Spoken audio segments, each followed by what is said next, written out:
Hi there, it's Stacy from Watercolor Together, and today is the first video in a new series, which is the watercolor for the absolute beginner.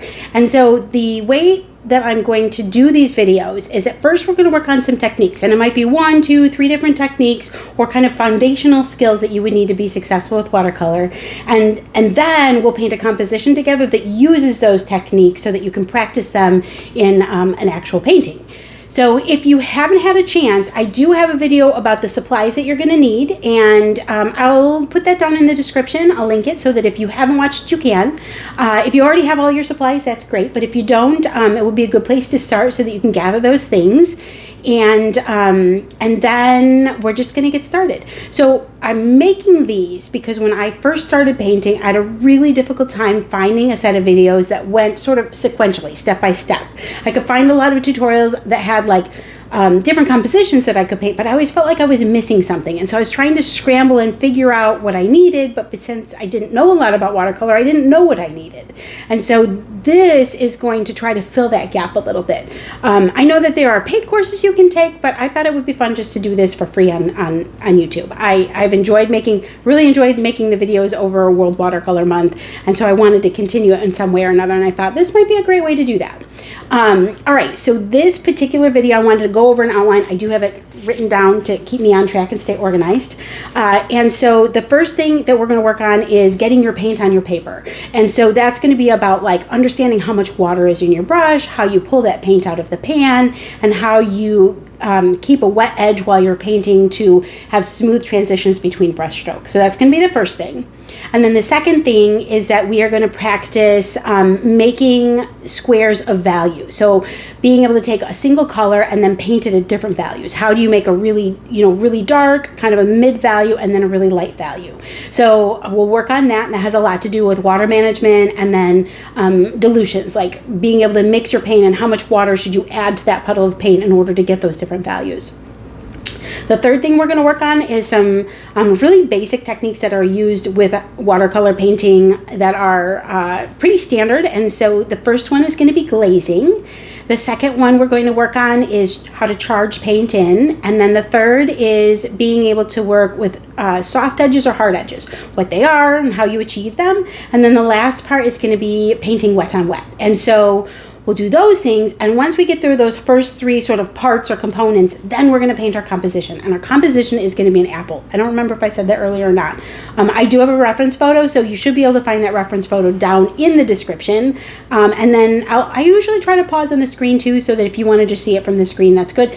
Another thing would be to have an apple. If you have one in your kitchen drawer or your fruit bowl or something like that, grab it in, because it's always good to have something in real life along with that reference photo.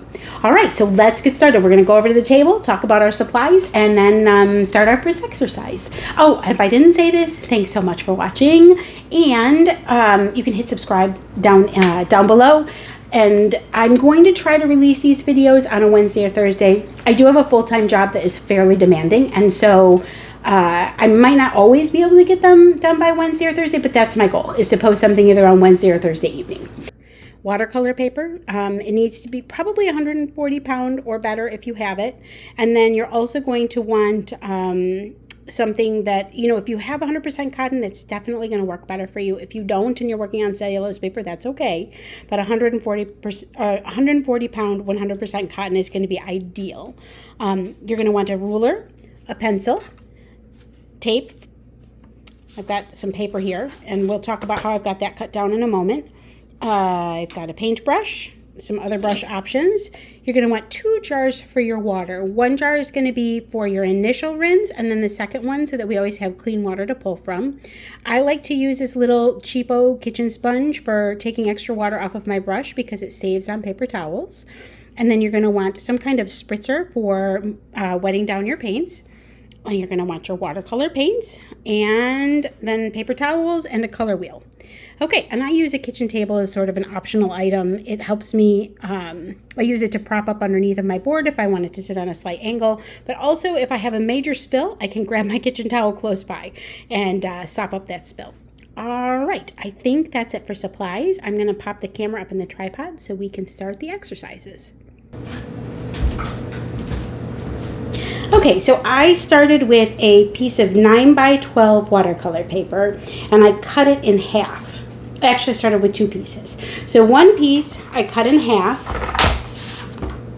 and then after I cut it in half, I took one and I divided it by 2, right? So so that I could have, 4 spaces. I used my ruler, and I can show you how to get nice straight lines, or you can just like roughly sketch them in. It's whatever you're comfortable with. And then the second one I divided it into nine rectangles, so into thirds in both directions. And I can give you those measurements so that if you're working on 9 by 12 paper, you can easily do the same thing. If your paper is a different size, you will have to do a little bit of division. And then for the third, the third piece that we're going to use, but actually the second piece of paper, I use 9 by 12, and this is a 9 by 9 square. This is what we're going to paint our apple on. And then I have just these little squares. So in order to make this square, it meant that I have a strip left. And so I use those as practice strips. They're also great for testing colors, things like that. So I always keep, anytime I cut paper off, I always keep those extras. And so I'm going to demonstrate our very first time of pulling paint out onto this little square. All right, so I'm going to put this to the side, and let's put these to the side for right now. Okay, so this first sheet, when we have 9 by 12 paper and we cut it in half, we end up with a 6 by 9 piece, right? So it's 9 this way and 6 this way. So if you want nice even lines, then all you're going to do is divide this in half. So 6 divided in half is 3, and you're going to make a mark here. And then you're going to go to this side and you're going to make a mark at the 3 here. And then you line your ruler up between those 2 marks and just draw straight across. And now you have, your paper would be divided in half this way.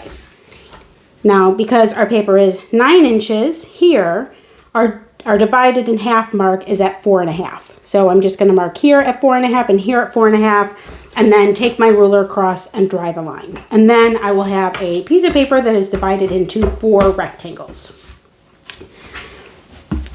For this piece of paper, because it is, again, 6 by 9, dividing it in thirds this way means that you're making a mark every 2 inches. So I'd make my mark here and here. Same thing on this side. Draw my lines. And then on this end, because it is 9 inches, 9 divided by 3 is 3. So I would make my mark at 3, and then again here another 3 inches. And so the same thing there. And draw my lines. So that's how you're going to divide up your paper. Now, I like things to be really nice and neat and square, but if you don't want to do that, you could just, this is basically a tic-tac-toe, right? So if you grew up playing tic-tac-toe, just draw your paper into a tic-tac-toe. And if they're not perfectly even, that's okay. These are just exercises. So you don't need to be particular like me if you don't feel the need, which is actually probably nice. I don't know what that's like. Because like I said, I'm a little OCD. Anyway, okay, so what I first want to talk about is how you pull your paint out of your palette or your pans. And I'm going to move this over a bit. And it seems like it would be really an easy thing to do. And it is. But if you don't know, then you don't know. And so I'm starting these lessons for somebody who has really zero experience. So I've got this little practice piece. So if you have a little practice piece, that's great. And I'm just going to talk through the process. Let me clean this up, because sometimes I think dirty palette's fine for me, but I don't know that it's great for demonstration purposes. So I'm going to, let me grab a little paper towel.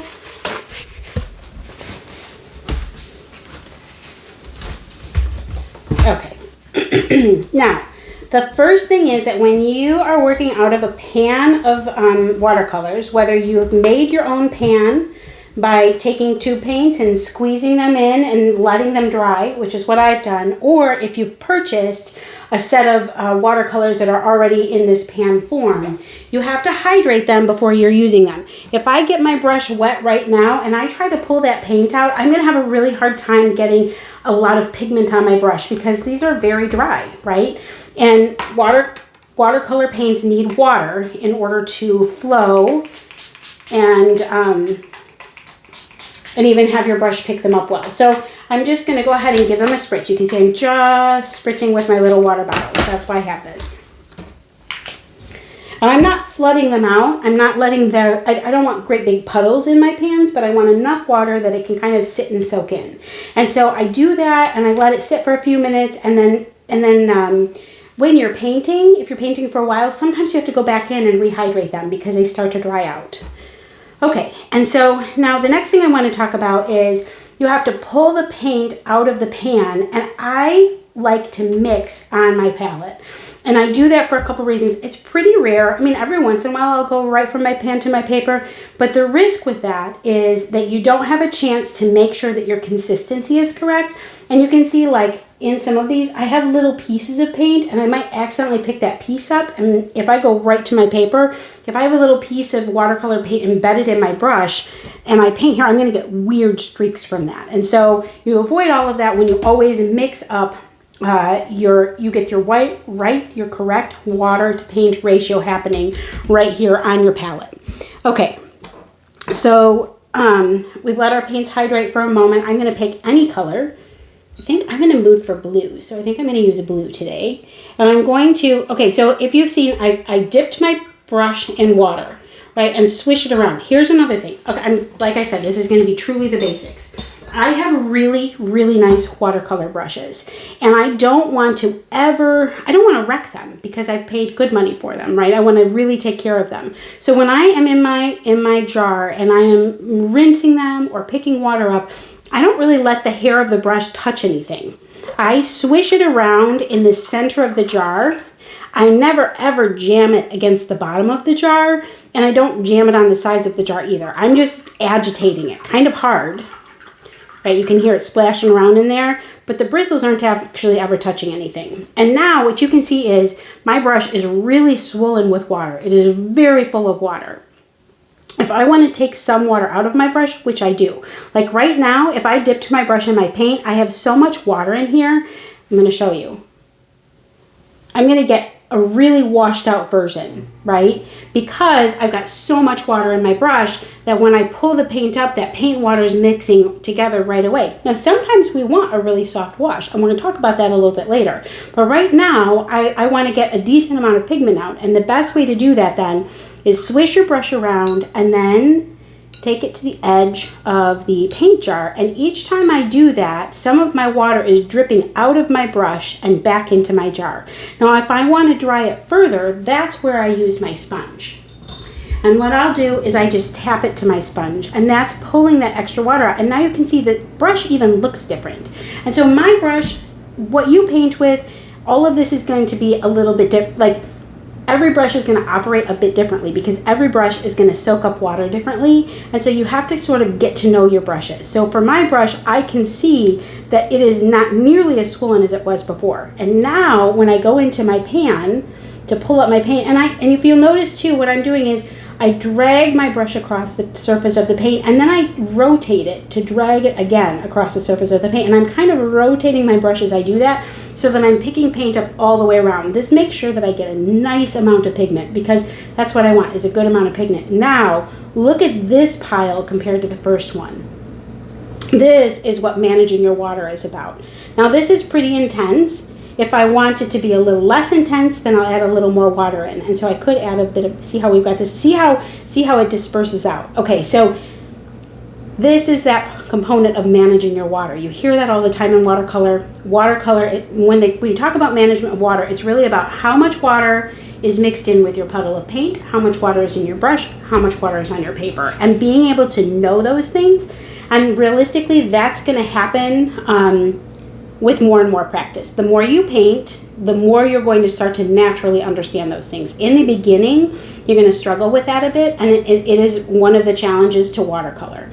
But it'll start to get natural and easy. Okay, so now, and I am a round brush fan. I paint almost exclusively with round brushes. I know there are people that paint with a lot of square brushes. I don't. It's just not what I'm comfortable with. I don't know why. I love a classic round brush. So even when I'm doing a big square, I tend to go for a round brush, not a square brush. But And you'll find your own preferences. That's the other thing. The more you paint and you'll watch me, if you watch me and what I do, and then you watch another artist and another artist and another artist, you're going to get information from all of these different videos. And eventually, you're going to practice different ways of doing things. And then you'll find what is most comfortable to you or what you like the best. Okay, so now I need to get my paint from my palette onto my paper. And I'm going to do that by moving. You're going to end up with kind of a bead of paint. See how I've got a little bead of paint there? I need a little more water. Okay, I need a little more water in my brush. Not necessarily my puddle, but a little more in my brush. Okay, there we go. Because that helps for the paint to glide on. All right, and now, do you see how we've got this puddle? I like to think of it as moving that little bead of paint across the paper. Like I'm pushing it across the paper with my brush. That's how I'm going to get a nice smooth wash. And the other thing is, I'm kind of overlapping just a bit, and I'm going to work quickly enough that this edge always stays wet, because as my paint starts to dry, I start to have, it won't be as smooth. All of a sudden you'll see those brush strokes more. There are some other things that affect that. Your paper quality affects that. I'm using 100% cotton paper here, but I'm using very inexpensive 100% cotton paper. So this is going to be a bit more streaky than if I used my expensive 100% cotton paper. And if you're using cellulose paper, it's even harder. So, and then the last thing I want to say here is I'm going to demonstrate these techniques, but just remember that I've been practicing for a long time. I've been painting watercolor for 3 years, but I practice almost every day. So 3 years doesn't seem like a super long time, but it's kind of. But I have been in the world of design and art for much longer than that. In illustration, I used to do a lot of illustration work a long time ago. So, okay, and you see how, remember when I stopped and I was talking, this is a good demonstration. I painted these first bits, and then I stopped and talked for a moment, and then I went back to painting again. Do you see how there's a slight line there? That slight line there is because I didn't move quickly. So that's the thing that can be hard about watercolor when you're first starting, especially, is that you don't have a lot of time to be slow. You kind of have to jump in and just go. All right, so this is how we're going to wash our paint in. Then now we're going to pull out your paper that has these three rows of 3. What we're going to do is we're going to practice making washes, but at different intensities. And so what that means is that when I say intensities, what I kind of mean, or values, it's values. And it is that we are going to paint a dark, kind of a mid, and then a very light wash of the same color. All right, now I'm going to tape my paper down because I think it's much easier to work with paper when it's taped down. So I'm just going to put some tape on the edges.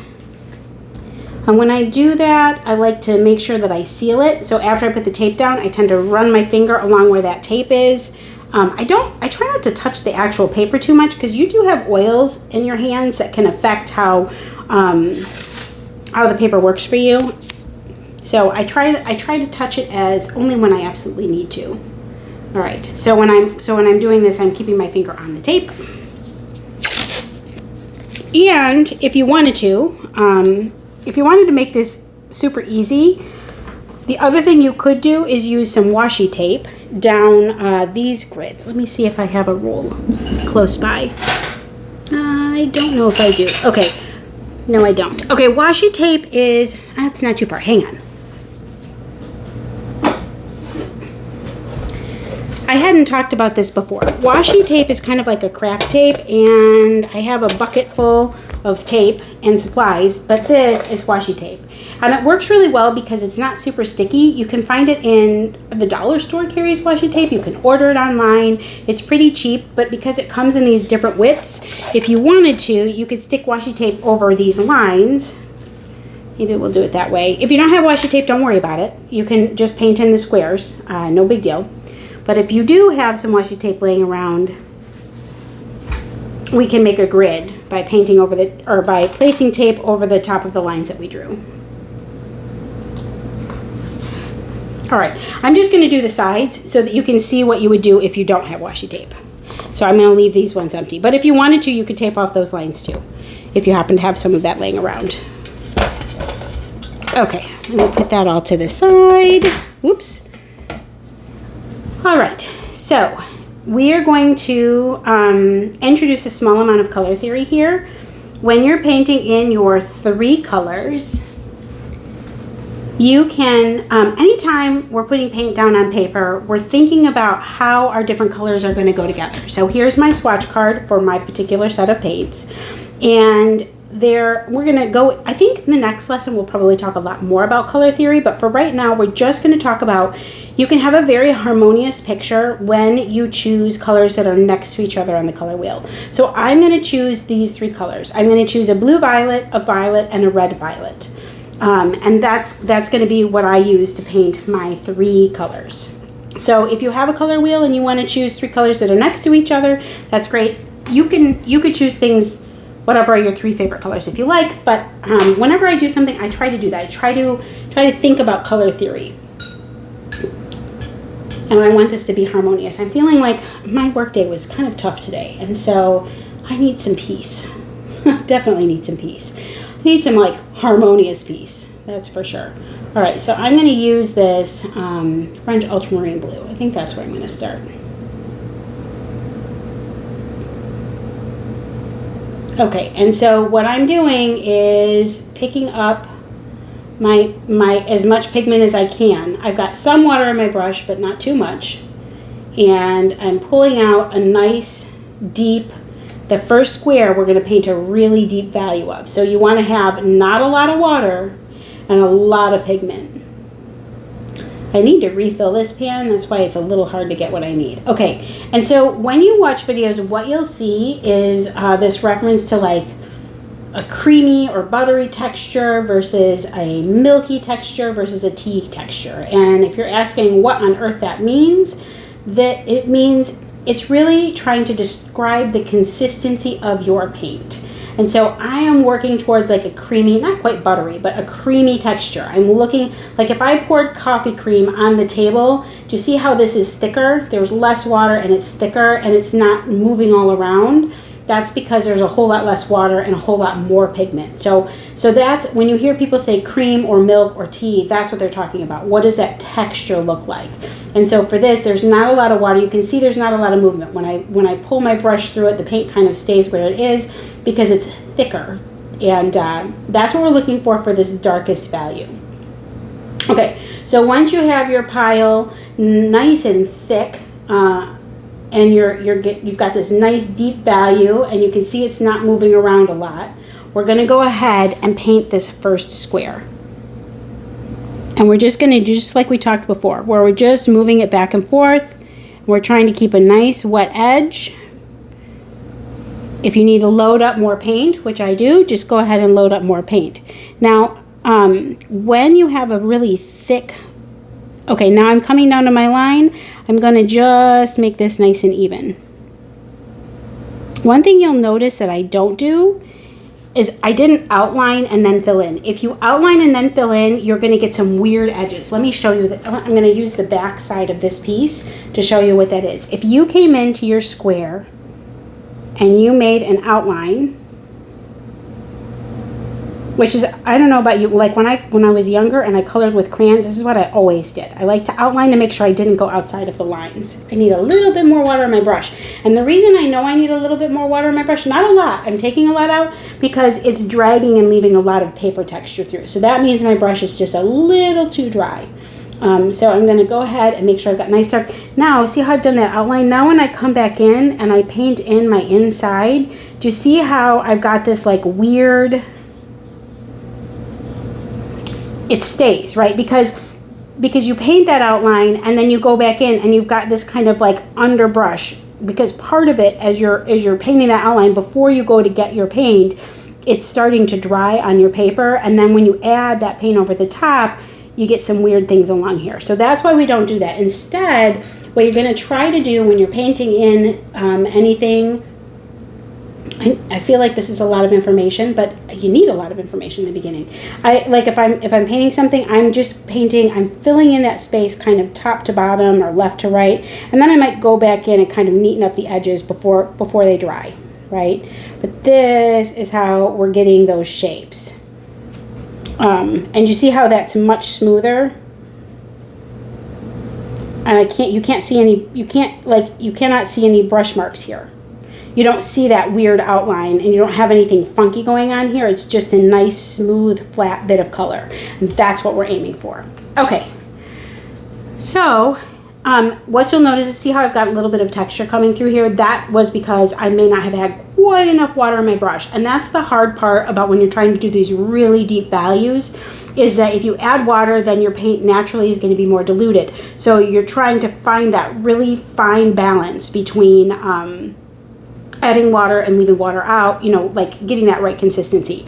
Now, if I went back in here to fill those holes in, then you're going to see that. And so to me, it's always better to kind of leave it alone. If I have a little bit of texture like that with my paper showing through, I generally don't worry about it. I might later, if I really didn't want it there, I might later go back and glaze over it. And we'll talk about glazing a little later. But for this particular instance, I'm not going to worry about it. Okay, so this is our darkest value. The next thing we're going to do is try to do a medium value. So I have my puddle here. What I'm going to do to get a medium value is just add some water. I'm going to add some more paint in too because I need to. But do you see how now I have what I would consider a milky mixture, right? It's not tea-like. And I'm making sure like I'm getting some water on my brush, but it's not too much. I'm still tapping it on the edge of my jar to remove some. And then I'm pulling up some paint. And I'm going to come in. There we go. This is a really nice kind of milky. It's moving around. See, it's definitely not as thick as the last pile. And you can even just tell by color, right? It's not as deep in color. All right, I'm just going to just a little bit more. And so just play with your mix until you have it where you want it. Should be a little bit like milk.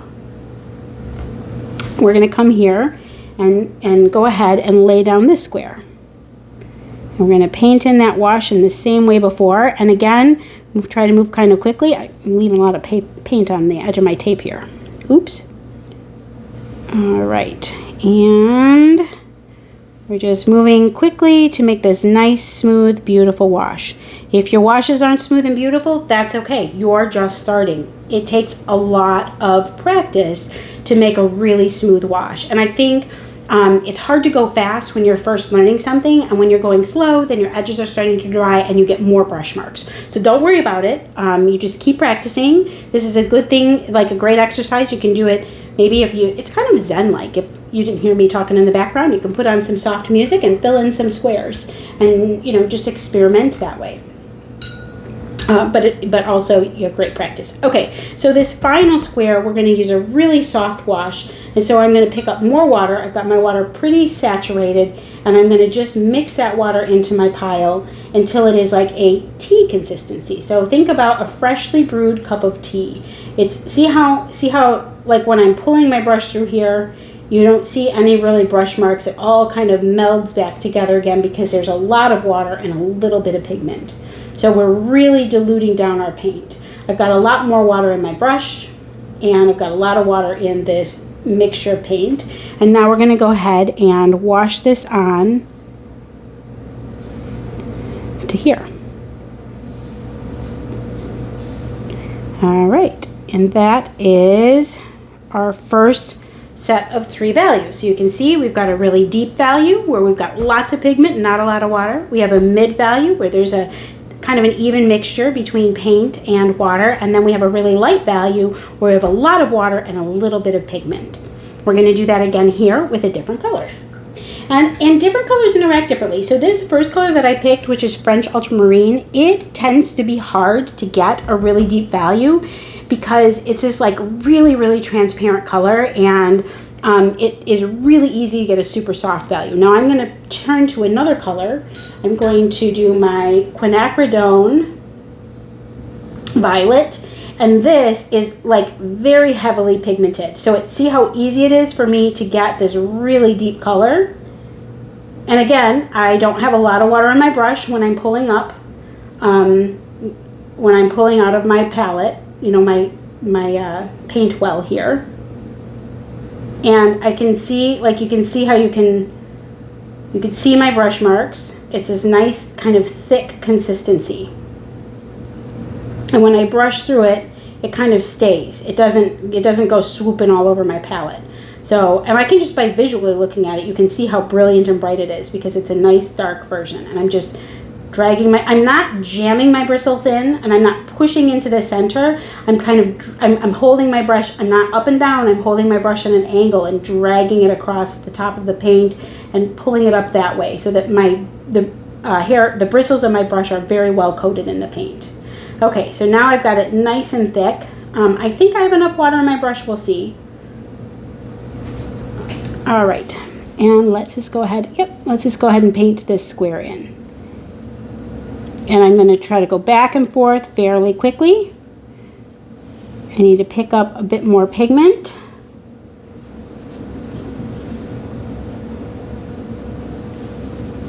My brush is kind of drying out. So I've got this heavy pigment load, right, and not a lot of water. And so some of the water that's in my brush has deposited itself in the top part of the paper, and I have less water in my brush now, so it's a little more textured at the bottom here. You can always get water from your palette, but then if you get too much water, it can water bloom. Okay, and I should show what that means. Okay, let me grab, that's what these squares are so good for. I always save these. Okay, so what a water bloom is this. And if you're getting this, if this is happening to you, it's because you've got too much water in your brush.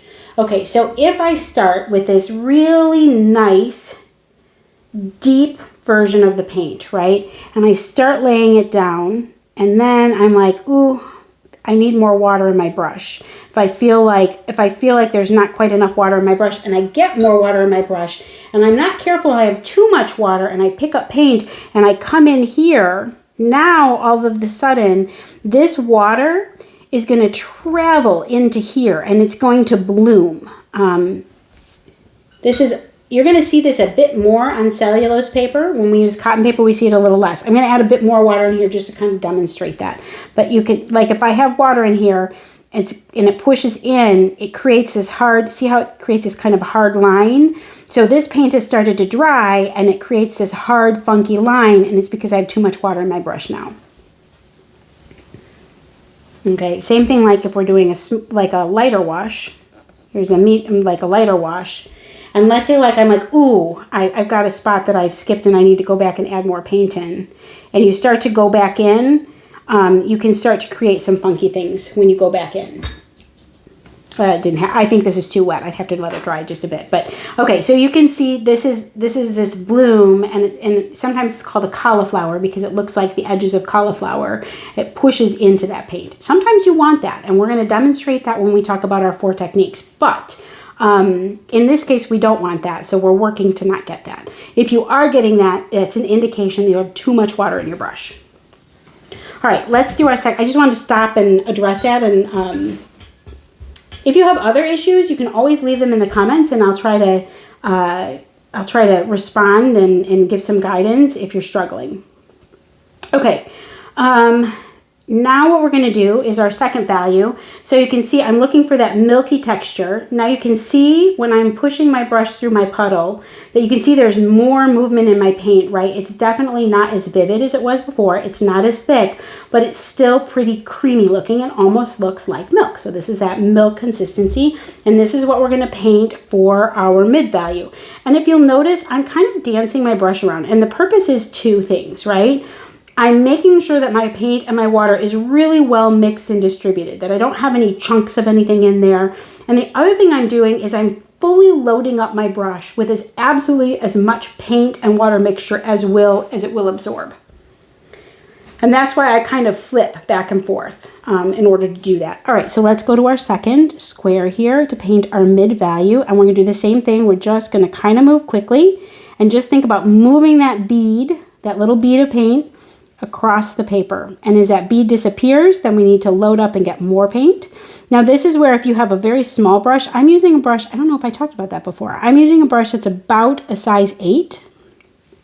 This is actually a size 6, but this is equivalent to most brushes that would be a size 8. This particular company makes very generously sized brushes. For reference, this is a size 8. or no, this is a size 6 and this is a size 6, and you can see how different they are. So if you're using a slightly, you don't want a huge brush, because if you have a huge brush like this is going to hold way too much water for these little squares. But if you're using a small brush, you're having to load up over and over again because this brush doesn't hold as much paint. So you want something that's a bit bigger, so that you can hold enough paint to be able to get through that whole square without having to reload. Okay, so now we're going to go to our lightest wash, which means we're going to add a bunch more water. So I am not tapping my brush off on the side of my jar. I'm letting it be full of water, and I'm probably going to do that again. Right? Full of water. And you see how, like, now you can see this is like tea. It's like brewed tea where it's mostly water with just tinted color. And we're going to go ahead and make this wash by doing the same thing. We're just thinking about pushing that bead of paint all the way down the paper. All right. Now we have our second color of our darkest, our mid, and our lightest wash. I'm going to pick my third color, and remember I was choosing the blue, the violet, and the red violet as my 3 colors that are next to each other in color. I didn't paint them in that order because I didn't want to. I didn't feel like it. But I am going to paint my violet next. Okay, so I'm picking up my pigment. I've got water in my brush, but it is not fully saturated. I did tap it on my jar a few times, and I tapped it on my sponge. All right, I think I tapped it on my sponge. Anyway, so now I've got a really nice vivid version. If you pull out of the paint and you have, let's say like you accidentally have a lot of water. So the first time, let's say like the first time I go in with a lot of water and I push it down here and now it's really watered, I can keep adding pigment to this, but the truth is there's already a lot of water in this pile. I'm going to be fighting with that. So it's almost better to tap your brush, get your brush kind of dried off, and then pull your pigment up and start a new pile close by. Because now you see when I start a new pile, I'm not fighting with all of this water. Like I'm going to have to add a lot of pigment to that water to get it dark. So let's say like you're working first on a lighter wash and then you want to add value and get darker and darker. It's easier to add that value in a new pile than it is to try to keep adding to this very diluted pile, because you just have to use so much paint to get here. So that doesn't make any sense. Okay, so now you can see I have this beautiful, deep, creamy mixture. I just love this color. Blues are my favorite. Blues and greens are my favorite colors, but this particular violet is just so pretty. Okay, and so now I'm going to load my brush up fully so that I have as much of this mixture in my brush as my brush will hold. Now I'm going to go ahead and paint my next square. Okay, I can see right away because I've got I'm going to have to add a little bit more water. So I'm going to work quickly to get a bit more pigment, but I've got a bit more water in my brush. And I could see that right away because you see how it was dragging. It's still dragging a little bit, but it's better. Okay.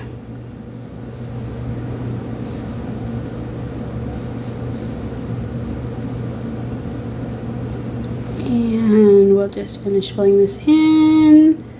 Come down to my last little spot. All right, and I'm going to my brush up. Now, oh, this is another thing I'm noticing. Okay. Some of these things I do without thinking about them, and then when you have to talk about them, you gotta really like think about what am I doing here. Okay, so now I'm gonna add, I dip my brush in my water, I'm gonna add some water. Now I'm gonna join my 2 piles together because I don't want that paint to go to waste. I need to add a little bit more in here. There we go. This is gonna be my nice mid value. Ooh, do you see that little chunk I was talking about before? I want to make sure I mix that in really well, because otherwise if it's stuck in my brush and not mixed in, it'll deposit that paint in a real weird way on my paper. Okay, so now what I also notice is I'm not painting upright. I'm holding my brush at a nice angle and I'm kind of smushing it down so that I'm using the whole side of my brush when I'm making these large brush marks. Because if I go like this, I'm going to get a little brush mark. It'll take me a lot longer to fill this in. Okay, so by holding it this way, you can see now I'm using the side of my brush. Get a little more mixture. Sometimes you got to play with it. I'm playing with it. I'm adding a little more pigment because I want this to be a little darker. Right, and there we go. So by kind of pushing and flattening out my brush a bit, I'm getting a lot more use out. I'm making fewer swipes, and the fewer times you have to swipe across this, the smoother that wash is going to be. If you have to go back and forth and back and forth and back and forth, then you're more likely to have a lot of brush marks. Okay, so now we're going to go to our very lightest wash, and I'm going to do that by adding in more water. I'm not really tapping out my brush, except for just, I've got like a big drip I'm going to tap out. But I'm going to add lots and lots of water, maybe a little bit more, to get this really soft wash. Okay, now you can see this is like that tea, right? It's like brewed tea that has not a lot of color. I don't know, are you a coffee drinker or a tea drinker? I'm both. I love tea in the evenings, especially before bed. I love a cup of chamomile tea. But in the morning, I need a cup of coffee. I need a dose of caffeine to get through my day. Okay, and so there's our latest wash. All right, so this is really our first part of our first exercise, and that was just, or I guess it's a second, right? We're painting out values. The first was this, being able to get your paint from your palette onto your paper, and this is figuring out how to create different values. Being able to paint really with a dark, very pigmented version, having that mid value, and then that really light value. And that's what value refers to. Value refers to, you know, how saturated your color is. Okay, so I'm going to go ahead and take this off the board, and let's do the next exercise. This would be a great thing to practice, and you don't have to practice in this size. You could make little tiny, you could do circles, you could do hearts, you could do, we're going to do it apples, you could do little apples if you wanted to, but just practice filling in your some shapes with color and trying to get that as even and as smooth as possible. And again, if it's not smooth, that's okay. You're at the beginning of your watercolor journey.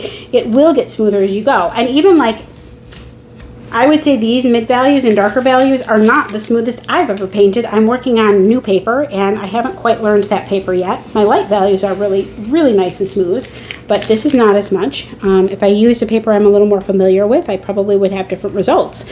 And so it's good to practice over and over again on all sorts of different kinds of paper, and you can make this really fun.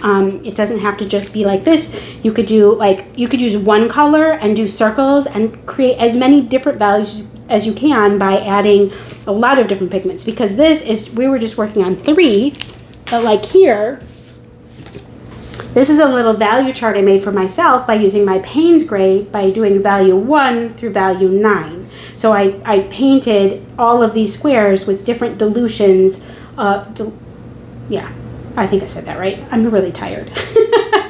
Anyway, I was diluting the amount of my paint to water ratio is different in each one of these. And values are really, really important for developing a beautiful composition. You need to be able to get to deep values. Otherwise, paintings tend to look flat.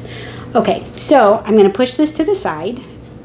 I want to talk about that a lot. Like through this series, value is going to be value, and using the color wheel, doing some color theory things to help balance paintings. We're going to talk a lot about that.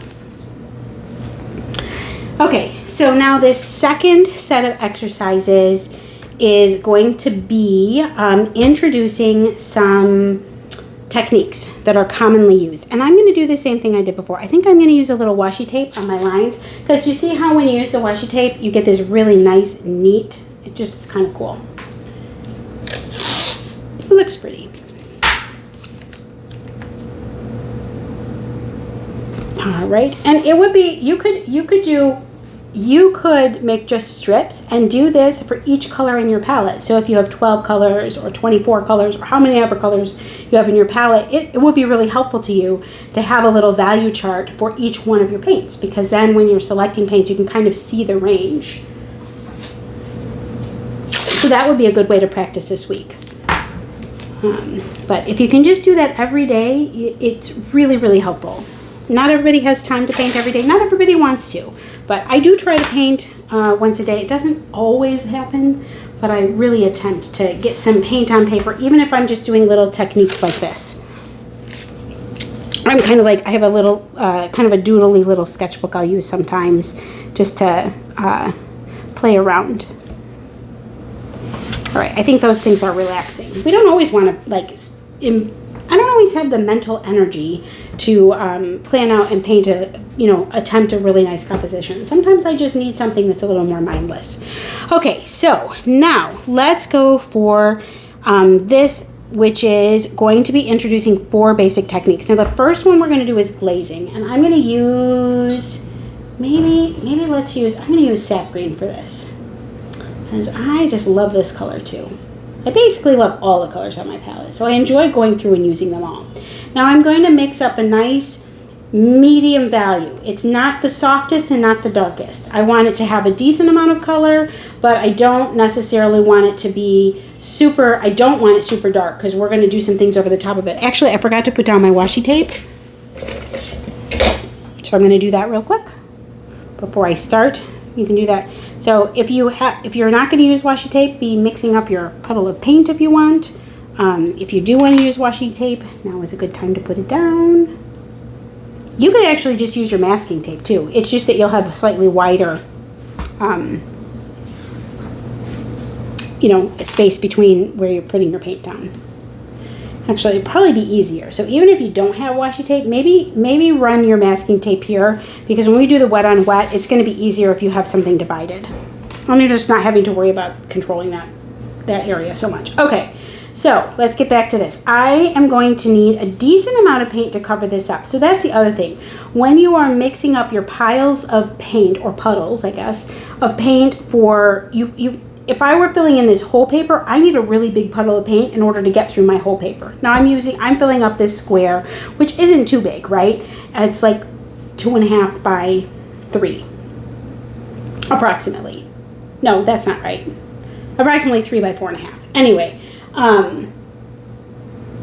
so it's not super big, so I don't need a ton of paint, but I do need enough paint that I can get all the way from the top to the bottom of this without running out. So I want to make sure that I'm mixing up enough. I'm going to add a little bit more water in here and a little bit more pigment, and I'm just making sure I have a big enough puddle that I can get that whole space done without running out. Because if you have to go back up and remix, your edge is going to dry. And remember, when we're making these washes, we want to work quickly so that this bottom edge is always wet, so that we're painting with a wet edge. Now, as I'm painting, I've lost a little water in my brush. I got to be careful and not put too much in, because I don't want a water bloom, and I don't want to disrupt my like if I add water, I might add too much water and change the dilution of my paint, right? Because it matters both how much water is in here and how much water is in here. Okay, so this is my first. Now to glaze, what that means is that we're going to paint a wash, we're going to let it dry 100%, and then we're going to go back in and paint on the top of it. You're glazing over the top, or you're building up layers of paint. This is a great technique. It's used all the time. In most of my paintings, I use a combination of techniques. Glazing is something I use in almost all of my paints, and it's how you can start to develop details and things like that. So, we're going to move on to the next technique while we let this dry. Okay, so the next thing I want to talk about is hard edges and soft edges, and I think I'm going to go back and forth. I'm going to use for this, I'm going to use this beautiful phthalo blue green shade. I'm just going to take it right over here. And it's okay that it mixes in with that paint. I don't care. Okay, so now, but I want to get a big enough puddle. What I want to talk about is hard edges and soft edges. So when you paint like this, and we fill in a stripe, right? This is a hard edge. It's a hard edge because we're adding wet paint to dry paper, and that dry paper is like a barrier from that paint spreading further. Sometimes we want a really hard edge. We want something to be very well defined, and we want a hard edge, but sometimes we want a soft edge. And when we want a soft edge, what we're going to do is paint our stripe, right? And now we're going to soften the barrier that this dry paper is creating by adding just a little bit of water. So I'm going to rinse out my brush, tap it off. This is where we want to pull out of our clear water. And I'm going to tap it off. I don't want a lot of water on my brush at all. You can see I've taken a lot of water out. And then I'm just going to go and I'm going to just hit the edge of this. And I'm going to soften it out. And I'm going to do that twice to soften it a little bit more. I'm going to make sure I pull out. If you have too much water, you're going to do some funky things. So we don't want to do some funky things. You want to just have a soft amount of water. All right, now you see how that paint, I've broken the barrier of that dry paper, and that paint is going to softly flow into where I just laid down that clear water. That's a way to create a soft edge. There's another way to create a soft edge, which we'll talk about in a minute. But let's practice that again. I'm going to make my paint a little stronger here, and I'm going to just, and again, and I was talking, when you do this, you want to move fairly quickly, because if you move slowly and this edge starts to dry, then you're going to create some weird effects that are not going to be as soft as they could be. So I'm going to go quickly here without talking through it too much. I'm going to get my water, and I'm just going to hit this. See, the faster we go with that, oops, there. And so I've got a soft edge. So hard edge, soft edge, hard edge, soft edge.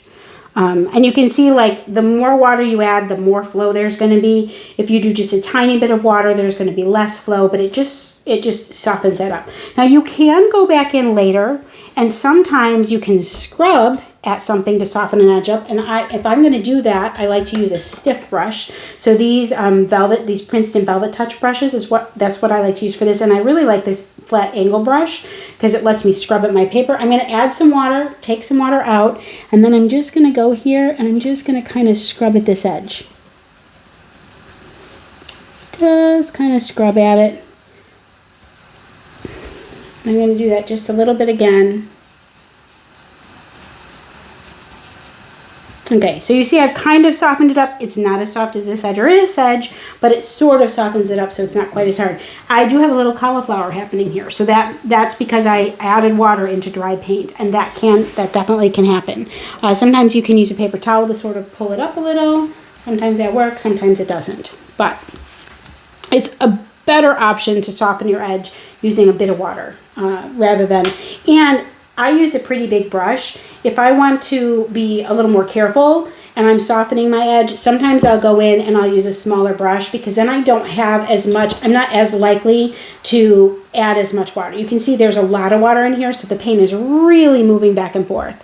And so another way that you can, like, this is where you can play with it. You could paint out and just wait at different intervals until you add your water, and your paper is going to affect how this works as well. So certain papers are just going, like a higher quality paper, it stays wet longer and it's easier to work with soft edge. This is cotton paper, but it's kind of cheap cotton paper. And I can definitely tell, first of all, by how much brush stroke, like how you can see my brush strokes here, but also how this moved along. I feel like I don't have quite as much control. Okay, and if you're working on cellulose paper and you're having a hard time doing this, it may not be you, it may be the paper. All right, so now the next thing we're going to do is charge in some paint. So I'm going to use my blue here and then, yeah, I'm going to alternate because I think that'll be fun. All right, so I'm going to get some blue and I'm going to make kind of a medium to light mixture. Yeah, medium to light. So not the softest wash, but like a medium wash. And I'm just going to go ahead and fill this space in with that. And I'm going to move quickly. I need a little more water on my brush. A little more pigment. Okay.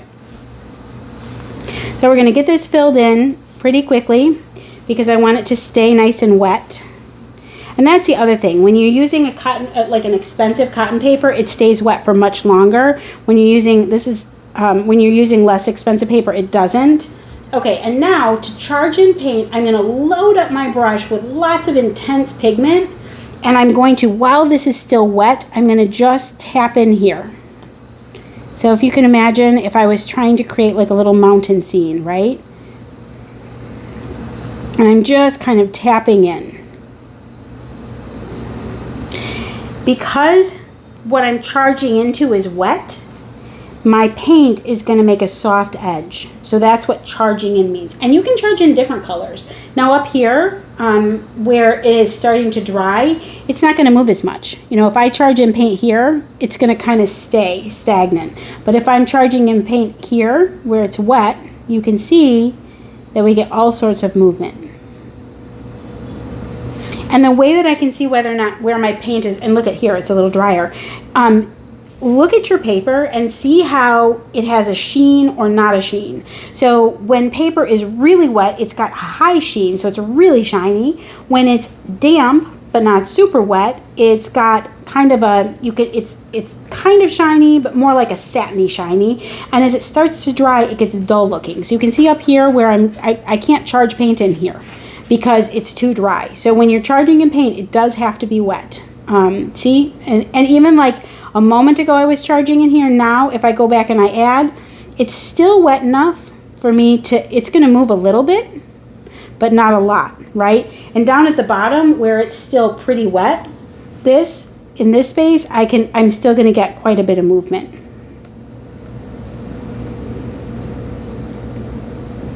Now what you have to be careful about when you're charging in paint is that you're not charging in water. I have very little water on my brush. I'm going to show you what happens when we charge a bunch of water in. If I have too much water on my brush and I go here, look at that. Now what I'm doing is I'm charging in water and I'm creating a cauliflower bloom. Once in a while you want that texture. That's how you get that texture. Look, I'll do it again. You see, I've got all sorts of movement, but that water is dispersing my paint away from where I tipped my brush in. So you want to be careful. So if you're getting this, if you're not getting these paint droplets that are spreading, it's because you have, and you're getting this instead, you probably have too much water in your brush. So you want to make sure that when you're charging in paint, you remove, like I'm tapping mine on my sponge, I'm removing a lot of that water so that I have mostly pigment on my brush and not much water. And then when I tip in, you can see it's not doing these weird funky things. Now I could go back into the middle of this. So this is where the experimenting is fun, right? You could charge in water and then charge in paint into the center and get some really interesting effects. Okay. So that is what it means to charge paint in. It's when you already have paint down, it's still wet, and you're adding more pigment into what is wet. And here I use the same color, but you can charge in paint of different colors. Like if I wanted to, I could add in some of these greens or purples or something like that. And you can get some really interesting effects that way. Okay, so for the last part here, we are going to paint, we're going to do a wet on wet. Now, for wet on wet, what that means is we're going to make our paper wet before we start painting. So we're going to paint clear water on into our square. Now again, our paper starts to dry, then, and I usually like to go, I'm going to go both ways. I'm going to go up and down because I want to make sure my paper is fully saturated. It's really, really shiny, and I can see that it's really shiny. I might even go in a third time. Now, if you have cellulose paper, this is going to be really hard to do. And what's going to happen is some of this water is going to start to absorb down my paper, and then some of it is going to start to evaporate. This is super, super wet, and what we're going to do is paint in it. I'm going to go back to my green, and I'm going to get a nice, pretty thick, kind of creamy version, and right on this side I'm just going to paint in, and I'm going to get some movement because I've got a lot of water. Maybe need a little more paint. Here's what happens if I use a little wider brush stroke, right?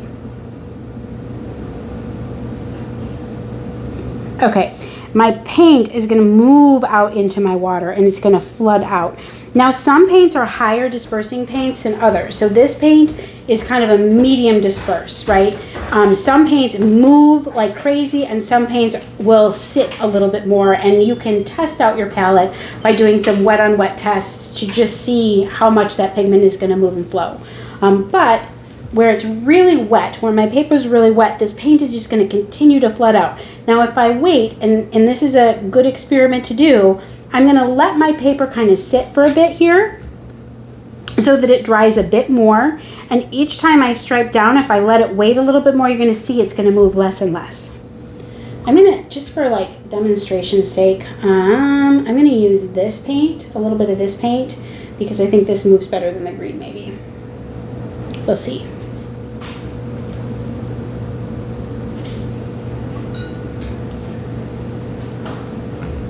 I want a paint that's like very highly dispersing. Okay, there we go. Do you see how like I put this down? See how this is moving faster? The green's moving, but the blue moves faster. A paint that's really nice and I'm just playing. And you should play. Okay, do you see how much more this movement I got out of my blue than my green? And part of that just has to do with the not the quality, like this is all quality paint. I don't mean like quality as in like good quality or poor quality. I just mean that individual pigments do different things, or they interact with water and other paints differently. So this blue, this particular paint it just disperses more. It has more movement and flow than this green paint does. All right, so now I can see that this is starting to dry. I'm going to go back to my green paint, which is sap green. I love, love, love this color. All right, and we're going to go in and do the same thing here, and you're going to see it's going to move, but it's not going to move as much as these did because it is drier. And at this edge, I can see my paper is driest over here, which is funny because it's not the last place, but I must just have used less water here. So like there's much less sheen here. So if I pull my paint down this way, I almost have a hard edge here. Not quite, but well, I kind of do. So you can see like my paper is more wet here, and right here it's a little more dry. And so as your paper dries, your paint is going to flow more or less. Let me try it with the blue too so that you can see that over here, because the blue I think has more movement to it anyway than the green paint does. All right, so let's go like this. Okay, so where this really exploded across the page, this is not. And it's because over on this side, the paper, like I've waited a longer amount of time. So the longer you wait, the more dry your paper is, the less movement you're gonna get. Okay, so that's wet on wet. So we've talked about glazing. We're gonna finish talking about glazing. Soft and hard edges, charging paint, wet on wet. And so now what I'm gonna do here, this is dry. I can touch it, it's all the way dry. There's no sheen to the paper. I'm going to take some of my blue and I'm going to just paint over the top. And because my blue is transparent, I'm going to still see some of this green underneath, right?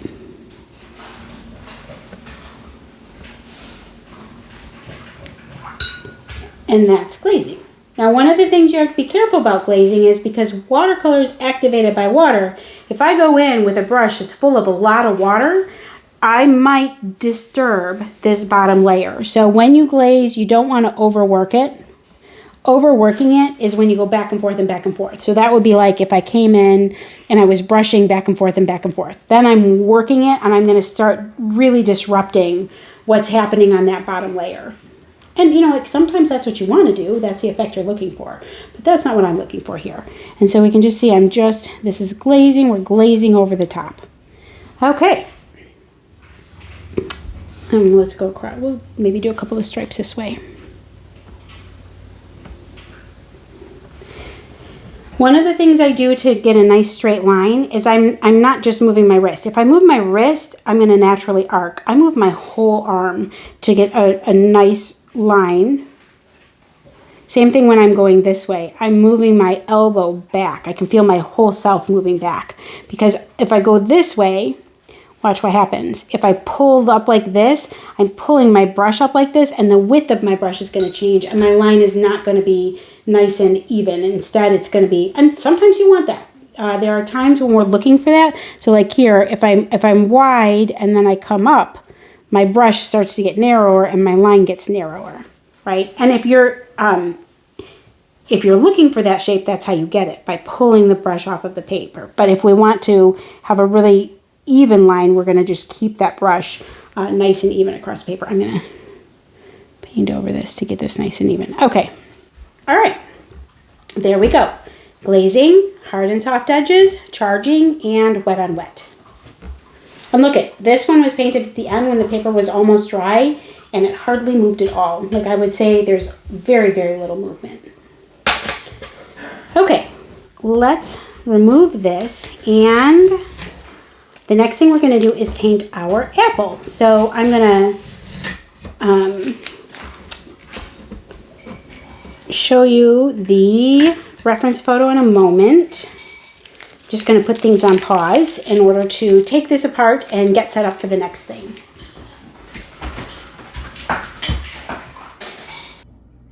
Okay, this is the reference picture that we're going to use. It's a picture I took last night, and I made sure that there was a nice directional source. I'm holding my phone up to my computer screen right now, but I will make sure to link this photo in the description so that you can pull a nice clean copy without all this weird, I don't know, what happens between two screens where you see those RGB colors. Okay, so I'm going to pop us back up in the tripod, and we're going to start the composition.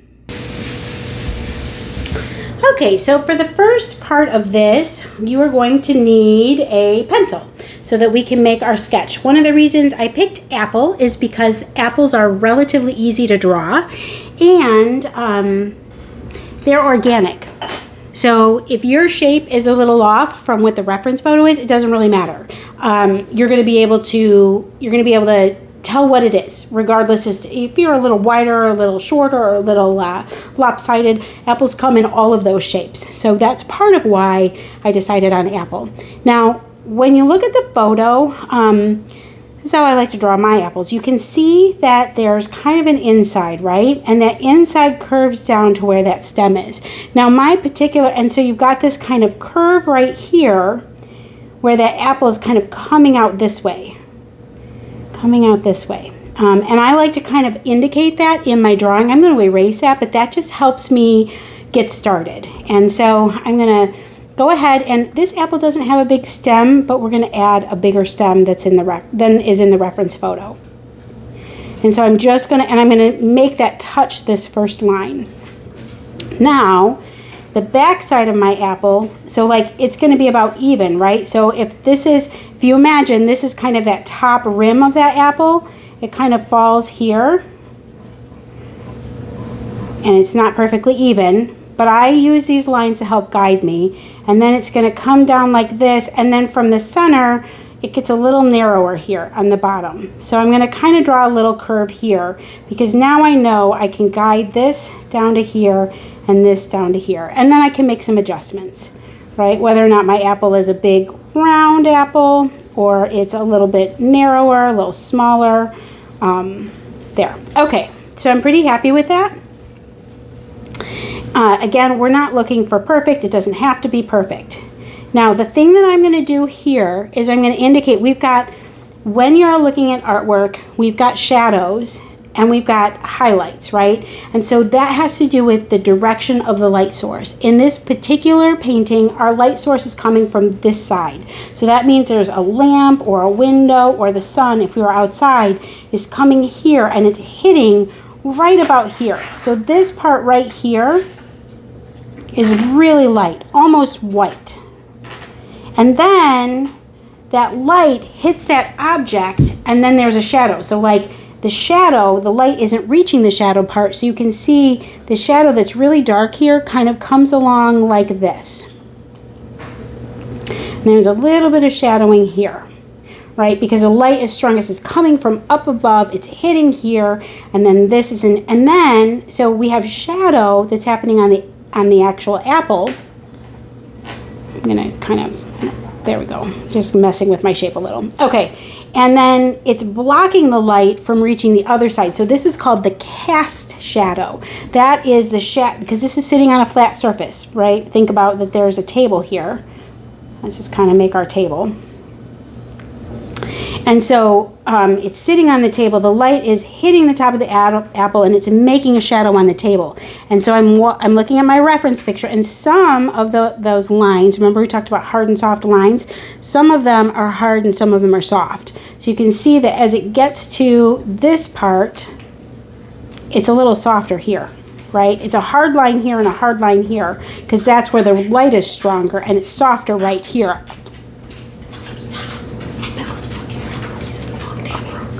Okay, so next I'm going to go like this. And I'm going to dot this. I'm going to want to tap and lighten our lines. I'm going to lighten some of those lines. I'm going to keep this line a little darker because I've established my shape and I like that. And I'm going to leave this kind of a highlight line is here. And I've got this line. Okay, so now if you want to, you can take a screenshot of this and just transfer this right onto your paper. If you don't have to, but it's something that if you want to, you can. All right. The reason I use a kneaded eraser and not a regular eraser is that if we use a regular eraser, it would harm the surface of the paper. So we have to, there we go. We pounce. I've seen some people roll it. I like to pounce. Maybe it gets my day's frustrations out when I can pounce on my paper. I don't know. I also feel like I'm not going to accidentally scrub at the paper. Okay. All right, so my lines are lightened. Once you paint over pencil mark with your paint, you cannot erase it. So that's why we want to make sure that we lighten stuff up, especially around the highlight area, because once I get paint on there, it's going to be stuck forever. Now, our apple, this is like really highlighted in a way that there's almost white here. So I'm going to paint around that and then make a soft edge. I'm going to remove all of that pencil mark though. Okay, we're going to start with, this time around, we're just going to use some reds and we're going to dip a little yellow and orange in here because that's what our apple has. And then, I think that's it. This apple has a lot of texture. We're going to kind of leave that off because we're going to keep this simple. Again, this is really geared towards a brand new painter, a beginner. And later in the series, we'll revisit this and we'll probably revisit the same reference photo and we'll paint it with more depth and more texture and we'll add some different techniques in. But for this time, we're going to keep this super simple. Okay, so I'm going to start with my lightest colors. And I'm not going to worry about my background right now. I'm just going to worry about my apple. We'll put our background in later. And so I'm just thinking about that lightest color. I'm looking and it's almost like a soft peachy color. I'm going to clean up my palette a bit here. So if you need to clean your palette from our earlier exercises, sometimes I leave my palette kind of dirty and I do that because it makes for some nice like grayed out mixes. But in this particular case, I want to have a nice bright color. And so I'm going to get rid of that extra paint. Okay, I am using my size 6 brush, or like would be equivalent to an 8. So like if you have a size 6, size 7, size 8, something like that, that's going to be about the size of brush you want. And we're not going to start with red. We're actually going to start with, I'm going to start with my yellow, and I'm going to make a really soft version of that. Pretty watered down. And I'm going to get my red ready. I'm gonna mix in some pink because if you really look at that photo, there's a lot of pink in this apple. So we're gonna make a nice pile of pink right near where our yellow is.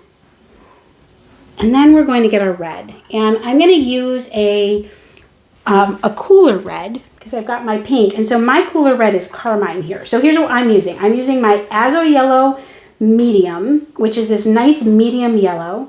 I'm using my quinacridone rose, which is this lovely pink, and then I'm going to use my carmine red, which is my cooler red. That's the one that has more blue undertones.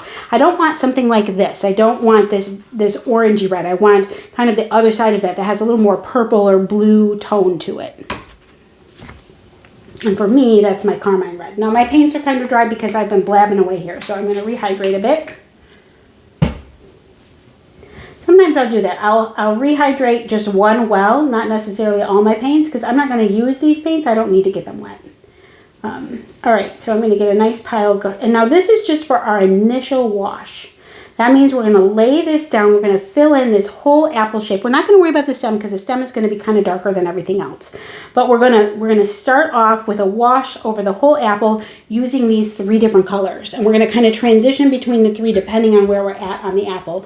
And then we're going to go back in and glaze. We're going to maybe charge some paint in and then do a little glazing.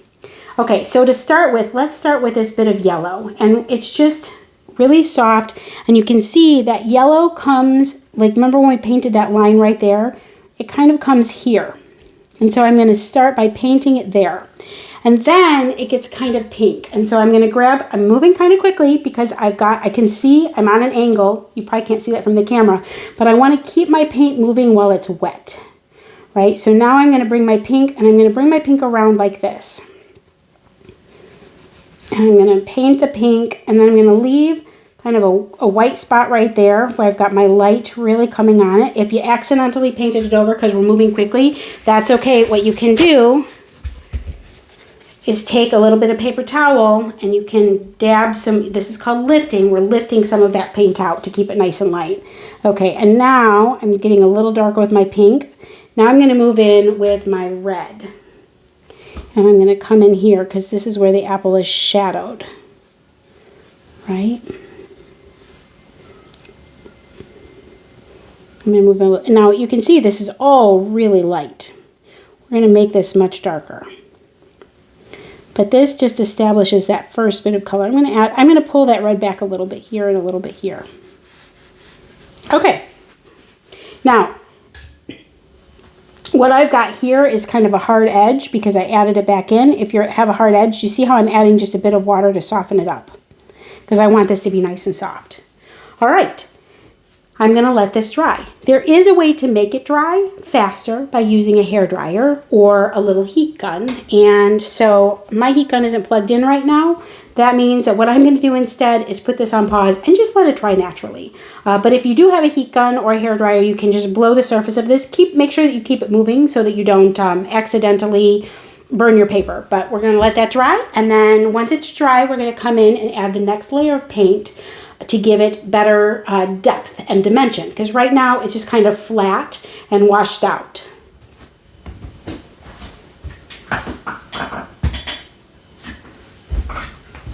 All right, our paper should be all the way dry, or you should be able to rub your hand across the surface of it and not be moving any paint around. Now, one of the things that I think happens a lot when you're a beginner is you're worried about putting too much paint down, and so you're really careful and everything stays super light and you never develop a lot of value, and so everything looks kind of washed out and there isn't a lot of dimension. And one of the ways that we get dimension is by really adding some depth and some dark color. So we're going to work on adding some darker color right now. Now the spot on this apple that is kind of washed out is in the back. It starts to get a little more red here and even up in here. And then there's a highlight, and then it's red down here. So we're gonna leave it kind of washed out in the back, but we're gonna start adding a lot more color here and around there. So let's pull in. We're gonna use a combination of our quinacridone quinacridone rose, and I'm gonna refresh my pile here of carmine, and I'm getting a nice. Initially, we had kind of a washed out version, right? It was pretty diluted, but right now we're trying to add more color in because I want to get some more. Now we're working on our mid values. We worked on our highlights first, and now we're working on our mid values, and then we're going to go back in and paint our deepest values. So we're going to do this kind of in 3 layers. All right. I can't remember what kind of apple this is, but it's got a very pinkish hue to it, which I think is kind of fun. Okay, so now I've got water on my brush, but not too much water because I want to have a nice amount of pigment. Enough water that it's going to flow well, but not so much water that it won't, that I'm going to wash it out. I don't want to dilute my colors too much. Okay, so I'm going to come along with this pink color, and I'm going to kind of hit right here. Look at how much darker this is, right? And if it's a little too dark, it's not actually. I like that it's nice and dark. Okay. What I'm going to do is soften this edge. Remember we talked about softer edges? So I'm dipping in my water. I'm pulling a bunch of water out of my brush so there's not too much water in my brush. And I'm just going to hit that edge because I just want to soften it. Okay. And now I'm going to pull into my red, and I'm going to add some red in here too. So I want to get some of that red color in. And if you look at the apple, this is like very pink purple, and the front side where the light is, where it's not fully in shadow, but it's not fully highlighted. It tends to be very red. So I'm picking up more red for that part. Now I'm making sure to move quickly enough that I'm not going to have dried edges. Right? And so I'm going to bring this along here, and then it kind of goes back into that pinkish color. So I'm going to grab some pink.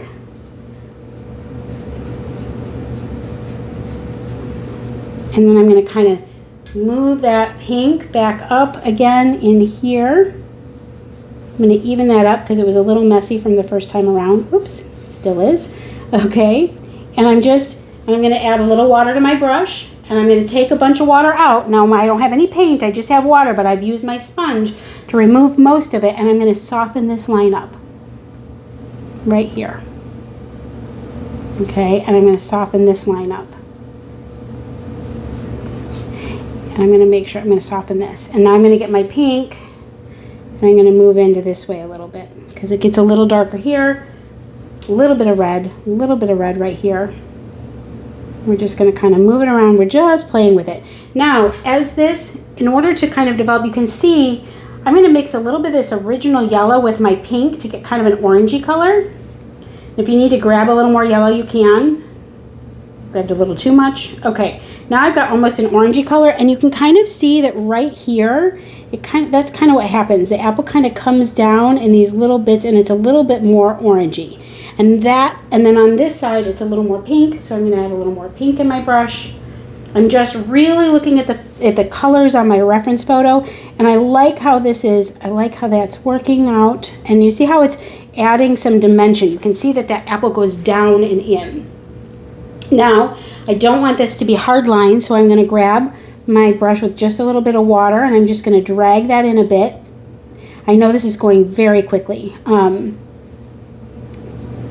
Okay, and if you need to slow it down or watch and then complete the tasks later, that's okay. Okay, and I'm adding a little water here to keep my edges soft.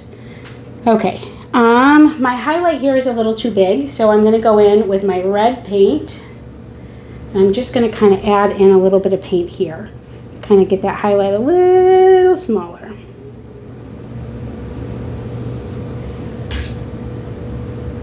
And a little bit of the pink paint. And if you look, the highlight kind of comes in and it goes like that. See how it's like kind of like got that funky shape. So we're just going to add that in. Okay.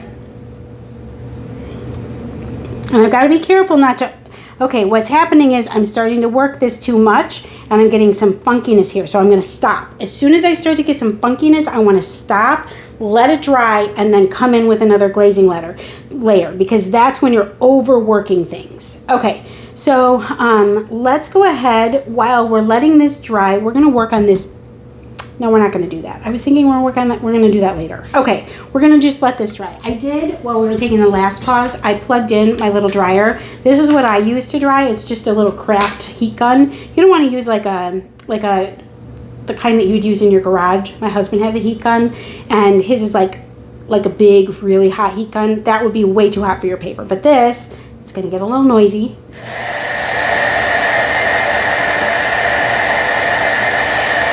We can just wave it over the top.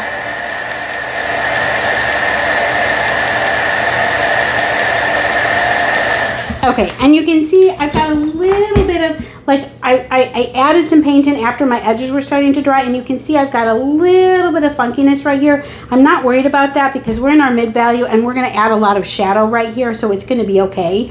But you can see how fast and easy that happens. And so you really have to move quickly. That's, I think, one of the harder parts of watercolor is that in order for things to be smooth, you got to like throw that paint in there and just go, even when you don't feel quite ready. Okay, so the next thing is, this is dry. It needs to be a little drier. So if you do not have a hair dryer, you want to just put the video on pause, go ahead and pause it, and then we'll come back in a moment after this is all the way dry. I'm going to just hit this with my dryer.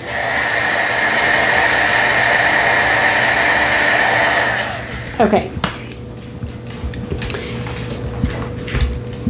Yeah, dry enough. Okay. And you don't want it to be hot either. We're just going to let that be all the way dry. Now we're going to go in and build up some of those darker values. And the undertone of this is this red, but it also has some purple in it. So I'm going to add some of my blue violet Just a small amount over here. This is where when we're looking in the shadows and we're thinking about like what colors really make up those shadows. And so blues oftentimes are in those shadows oftentimes. And in this particular case, you know, because we've got something red, that means that blue includes that red. Now I'm mixing some of my red into that purple color, and look at how beautiful that is. Okay, so now let's start, but we're gonna move fast. I've got my colors mixed up ahead of time. I'm probably not gonna use much more pink, and I'm gonna use mostly red. So I'm gonna put my red, I might use a little pink. Maybe a little, okay. All right, so let's just go ahead and clean this up a bit. I'm going to kind of bring this in. I'm trying to address the fact that I've got some weird blooms here, and I'm going to take this up, but I'm avoiding that area where we have already. Now I'm going to get my red and violet, make that a little darker, and that's going to come in here to make that beautiful shadow.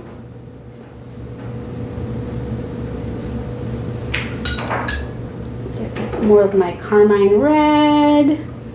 I'm just going to bring that in here and around there.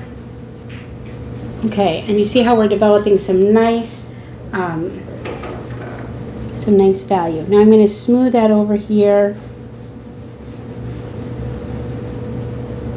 I'm going to keep it moving. I'm trying to keep it moving so that I'm not letting anything dry.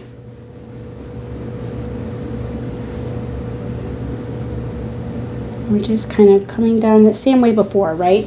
I'm sort of avoiding the stem a little bit. Now I've got just water in my brush, and I'm just going to kind of draw things in to soften this up a bit. And I'm going to soften up right around where this highlight is, just a bit. Okay, do you see how we're developing? Now we've developed a light source, and we've got some really nice you can see that this is where the highlight is on the apple. We've got some shade. We're going to do one more layer of deep value here, and I'm going to use a lot of purple and red, but I want that to be really dry before I do that. And if I look at my photo, this has got kind of a harder edge on this shadow, and then it softens over here. So I'm going to have to be really careful with that. If I have more hard edges in order to not mess up my paper, then that's going to be okay. And so remember, this reference photo is really just to give you an idea of what you're doing, and you're not trying to match it exactly. Okay, so let's go ahead and use the dryer for this part. And with a really deep carmine value. Like a deep value, so lots of pigment, not a lot of water. A little more red. More violet. Okay. Oh, look at how nice and dark that is. Okay, so this is so beautiful. Now this, I'm looking at my reference photo, it kind of comes up here, right? And then it just kind of comes up here. It's not perfectly smooth, and it comes along here. And it's definitely along the bottom here, the bottom of my apple. I'm just going to paint that in.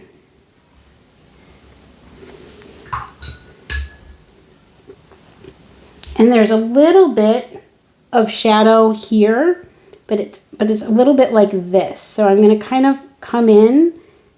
I'm just looking at my photo, and it kind of rises up and then comes back down again. And there's a little bit of a highlight, and it's like the light is bouncing off the table and coming right back up here, right? So I'm going to kind of paint around that, and I'm going to let that stay a little bit lighter. I'm going to come back in and charge a little bit more of this darker color in right around that. And I'm going to clean up, I'm going to take the opportunity to clean up this edge a little bit. I'm going to clean the edge up. Now I'm transitioning to my carmine only paint because I'm getting lighter. And do you see how I kind of slopped here? I'm just going to kind of clean that up. And I'm doing that while this is wet. And then I'm going to, again, use a little bit of my pink color. Okay, and if you didn't smear yours, you don't have to do that. But I needed to do that because I smeared mine. Okay, and I'm going to just give it a little more pink here. Now I'm just kind of fussing, and it's it's really bright, like right here. You can see like just light does such interesting things. And so I've got kind of a bright spot right here, and I'm just gonna add that in with a bit of pink, just because I think it's interesting. And then same thing here, like I'm just gonna come in and I'm gonna add a little bit more color there with my pink. And I can add a bit more red that kind of curves around this way. And it doesn't have to be perfectly smooth. I'm just playing with my color, and I'm giving that, like, making sure that we're accentuating the shape of this apple. If I want to, I've got a little bit of, I can pull a little bit more of this yellowy peachy color that I have here. I can make it a bit more intense.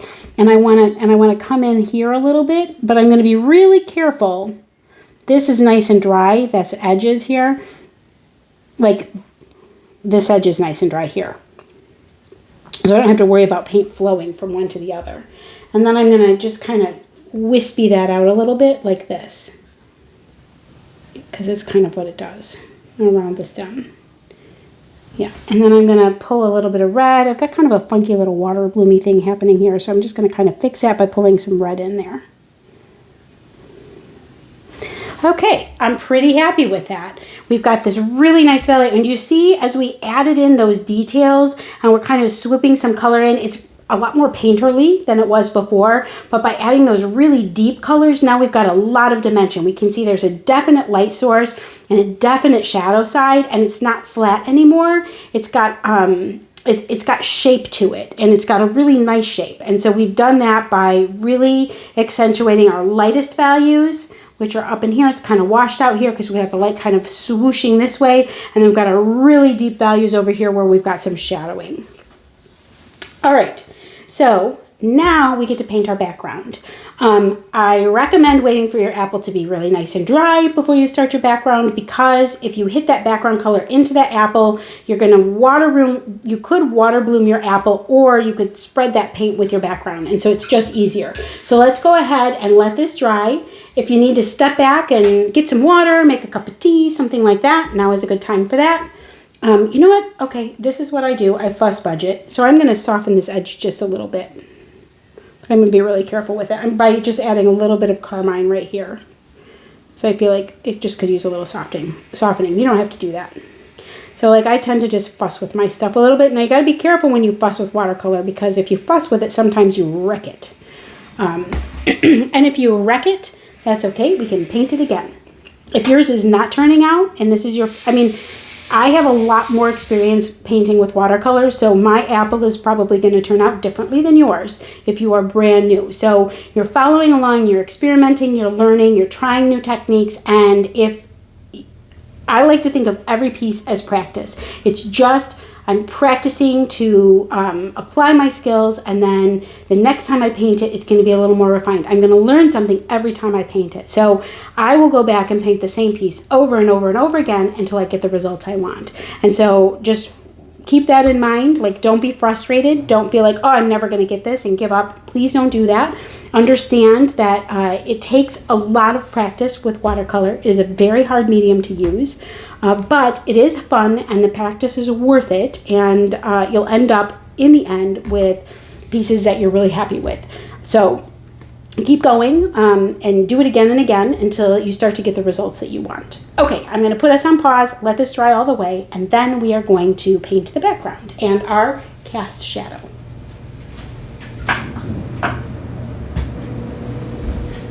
Okay, your painting should be all the way dry. I have a really light line right in the background here that it goes all the way across. I'm going to go like this. You can kind of see it. I'm going to lift up my pencil through my apple, and I want to make sure that it's even, that line, if I put a ruler here, because if this line is off, it's going to look funky because it's going to look like your surface isn't quite right. So we're going to add that line here, and this is going to be our table. I know in our photo there's no background up here, but we're going to create one because that's fun. You're going to want a much bigger brush for this. I like to try to use the colors that are already in the painting in the background because it keeps it it keeps it from getting disjointed. If you start throwing in a bunch of colors in your background that you haven't used in your apple, then all of a sudden, sometimes you can add a new color, but you want to keep these colors too. And so if you add all new colors, sometimes what happens is it starts to look like the apple or whatever your object is, it doesn't really belong with a background. And so sometimes you get this painting and it just looks kind of, like I said, disjointed. It's not harmonious. So what we're going to do is, we started with this original yellow. I'm going to imagine that there's a wall back here, and it is that yellow. So I'm going to get a nice, big, soft puddle of that yellow over here. And if I pick a little purple up in it or a little pink up in it, that's okay, right? It's okay that this mixes in a little, because, again, it's just going to make our painting feel very harmonious. All right. Lots and lots of water, and I'm using a nice big round brush. This is a size 14. This is a silver. It's made by Silver Brushes, and it's the Black Velvet series. And it's like, I think it's a synthetic mix of synthetic and squirrel maybe. And so it's like what I would consider a really juicy brush. It holds a lot of water. So much water, sometimes I have to be careful of it. So do you see how I've got a little pink mixing in and a little bit of my purpley carmine red mix? I'm letting that mix into my background, but I'm also keeping it yellow. It's still definitely yellow. It's just a yellow that has some of those other colors seeping in, and that's just going to make it all be really nice and harmonious. And I'm going to get a nice light mix, and I'm just going to swipe back here. And here's the thing that I'm going to do with this.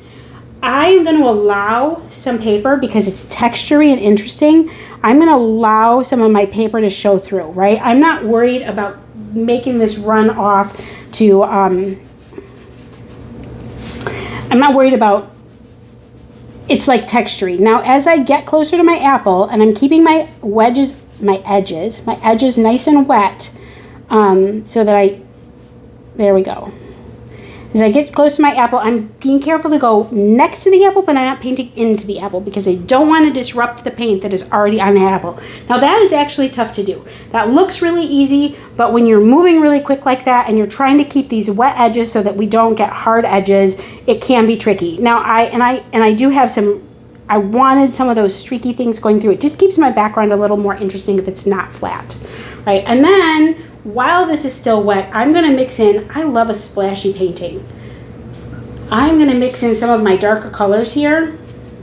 And now I've got this nice red, and I'm just going to go like this. I'm going to make it nice and splashy. There we go. And where it's really wet, you see how my paint is just going to splash, it's going to disperse, and where it's dry, it's not. If I want to disperse some of those, I'm just going to dip in my brush a little, right? And I'm kind of dabbing it along. Now I've got this really interesting textury background. Okay, I'm going to leave that be, and I might go back in the end and get some harder line splashes. Now, if you've never made a splash before, this is what you need. You need a nice juicy mixture. That means, see all this water, and I've got a nice juicy brush. I'm putting my hand over my apple because I don't necessarily want the splashes landing in my apple, and I don't need them down here yet. And so I'm just tapping the brush on the edge of my hand. There, see? And that allows it. Now be careful.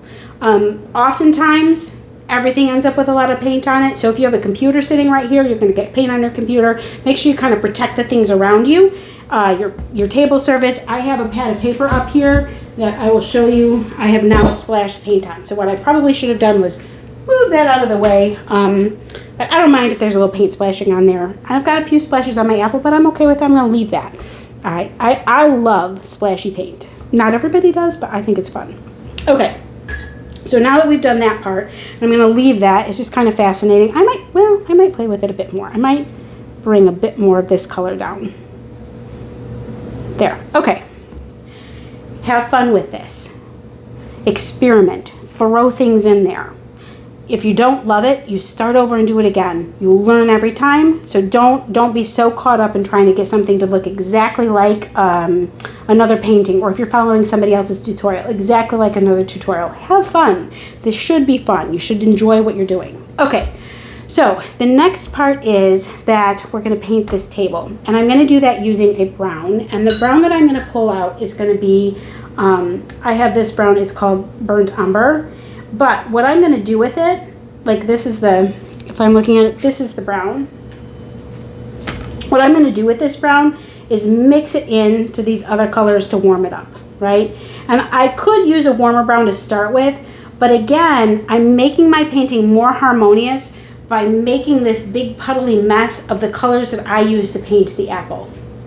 This is called unifying your palette, when you're mixing in your other colors so that you have kind of a base of similar tones. Now I've got a really nice big puddle, and I'm going to start up at the top here, and if this touches, it's going to bleed and be soft, and I think that'll be cool. So I'm going to let it do that, and I'm going to get close to my apple, and you can see I move slowly next to my apple, but then I move quickly. And now I'm going to do the same thing up here. You got to keep it moving fast. And I'm going to kind of come in here. Move slow next to my apple, but then fast as I scooch out, because I don't want to waste time. I'm going to keep my edges wet. And if I take too long anywhere, my edges are going to start to dry. And I'm going to let this kind of fade forward. I'm adding more water to my mix in order to dilute it more. And again, I've got some texture going on. I want that. I like that. I'm not going to splash down here. Okay, so now I'm going to go back into my umber, and this burnt umber, which was my brown, and now I'm mixing it off to the side of my palette because I don't want it super watered down. I'm actually going to switch brushes. This brush holds so much water that if I try to go in and build my shadow with this, it is going to make a big mess. I'm going to have way too much water, and I'm going to bloom all of my paper. So I know that, so I'm going to get rid of my big brush, and I'm going to pull back to my smaller brush that I used for the apple. And I'm going to pull out the dark brown. Oops, sorry for the dogs in the background. And I'm going to add just a bit of my purple. Okay, so I use this purple in the shadow of the apple, so I want to use the purple in the shadow on the table. Again, we're uniting. I'm going to grab some purple. So now I've got a nice purpley brown mix.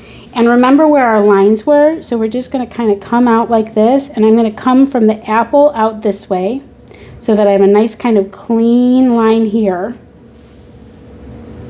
Let's get a little more color. And I'm just going to come here. And remember that it's kind of bright right along the edges sometimes because it's got that shadow that's casting up, or that reflection that's coming up. All right. All right, and now, and my paper is a little wet, so I'm being careful not to create a bloom. I have very little water in my brush.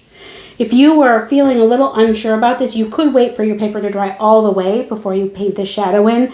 I wanted it to be a little wet because I want there to be some soft edges. I'm going to pull a little bit more of my purple in and my brown in, and I'm just going to come in here and bring that out. And you see, see, because I'm wet, I'm a little soft. I'm going to soften up here. Now, if you do this when it's dry, you can soften, and this kind of comes out a bit more like this. So I'm going to do that. Okay, it's kind of casting a big shadow, but there's a strong light. Strong lights cast big shadows.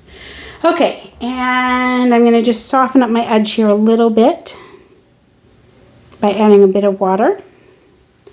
And now this is not part of it. What kind of is? You kind of see this reflection with a little bit of reddish color. So I'm mixing a bit of my red in, and I've got kind of a reflection that's coming right off here. So I'm just going to kind of pull that in. All right. And I think that's it. Oh, no, there's one more thing, and that's our stem. So for our stem, we're going to want to get a really narrow brush. I'm going to use a size 1 rigger. And a rigger brush is, when you look at these brushes, they have a big belly. They get big, and then they go down to a point. A rigger brush is kind of the same width all the way down, but it's a little longer and it's really thin, and it's made for like making a thin, nice stripy line. And so I'm going to handle this stem. Now in my picture, the stem is like a really light green, but that's going to get lost here. So I'm going to use the same dark purpley brown mix that we used for our shadow. And I'm just going to come up here. I'm going to be careful not to put my hand on my painting. So I'm going to rest my elbow kind of here because this is still wet, right? But my apple is 100% dry, and I'm just going to take my stem, hopefully you can see that, and I'm just going to add my paint to my stem. I'm resting my elbow on the edge here. but I'm holding my arm up and away from, I like to be stable, right? And if you can always use, look, I can take my arm with my other hand and provide stability with my other hand, because if I'm just waving out in the air here, I'm more likely to be shaky. And so if I want to be nice and stable, this is what I'm going to do. Now the other option would be to wait and let this dry 100%. Okay, so that is it. And then you'll notice there's a bit, okay, there's a bit, I'm going to add a little bit of more of my red into this mix with my very thin brush here. And you'll notice that there's a bit of a shadow right here where this edge kind of lips down. So I'm just going to use my brush to kind of accentuate this edge. There we go. Okay, my apple is done. I hope you enjoyed the tutorial. Oh, we did talk about, if you want to add a little more splashy stuff back in, we can do that. I'm going to use my slightly smaller brush this time. I'm going to pull up some of my quinacridone rose, and I'm going to make a nice juicy watery puddle of quinacridone rose right here. And I'm going to put my hand over my apple so that I don't splash too much on my apple. And I'm just going to do a little bit of like boom, boom, there. And I've gotten these lovely water drips. You don't have to do that if you don't want to. And if I want to make a few of them a little softer, I can just take my brush, let a few of them be hard drips and some of them to be soft drips. Okay, and we just got kind of an interesting background. That's it. That is our first tutorial or first composition on our first video of this series. And so let's make sure you save this. We're going to let it dry all the way while it's taped down, because if I take the tape off now, you see, I've got a lot of water in my paper still because we've done a lot of painting, and it's going to be a while before it's all the way dry. If I let it dry while it is taped down, the paper is going to tighten back up as it dries in this tape, and it's going to be nice and flat. If I take the paper out now, if I take the tape off now, it's going to stay wrinkly. It took me a long time to learn this. I used to pull the tape off right away because I'm so excited, and then I get really wrinkled paintings. And so now I know, wait for it to be all the way dry before we take the tape off. So I'm going to put the video on pause so that we can see that tape come off together. And who knows, maybe we'll touch up a little. Actually, I kind of want to, okay, so this is where I like to do a lot of touching up. I would like to darken this up a little, but I think if I start messing with it, I might start disrupting paint. So I'm going to leave this alone. I'm not going to darken it, I don't think. Okay, because it would be nice to add a bit more value here. Maybe we will. Ah! Okay, I'm going to add just a bit more of my really dark brown. You can do this if you want to. Don't do it if you don't want to. If you're feeling nervous, leave it how it is. I'm going to add a bit more of my purple in, and I'm just going to go right here. I'm going to add a bit more value. I'm going to let that come up a little bit onto my apple. I'm going to kind of swoop it out. Okay, because it's those really dark values that give your painting a lot of dimension. I'm going to add a bit more purple. I want it to be really purpley right here. There. Okay. Now I'm going to leave it alone. Okay. Sometimes what happens is that as your painting dries, if you feel like it's really vivid and you feel like your colors are really nice and deep and you're really happy with them, this is another reason that we leave the tape on, and then you walk away and an hour later you come back and you're like, oh, that looks really washed out. That's because as watercolor paints dry, they actually lighten. And so that's another advantage to leaving your tape down, is that if you want to later, you can always glaze a bit more of that darker color on. Because even like here, like this was really dark at first, and as it's drying, it's starting to lighten. So now if I wanted to, I could glaze in a bit more of that deeper purpley red color. I'm not going to, because I think I'm feeling pretty good about what this looks like. But if I pull my tape off, then my tape is already off and it's harder to go back in and add to it. So, all right, I'm going to put us on pause, let this dry all the way, and then let's do our tape reveal at the end.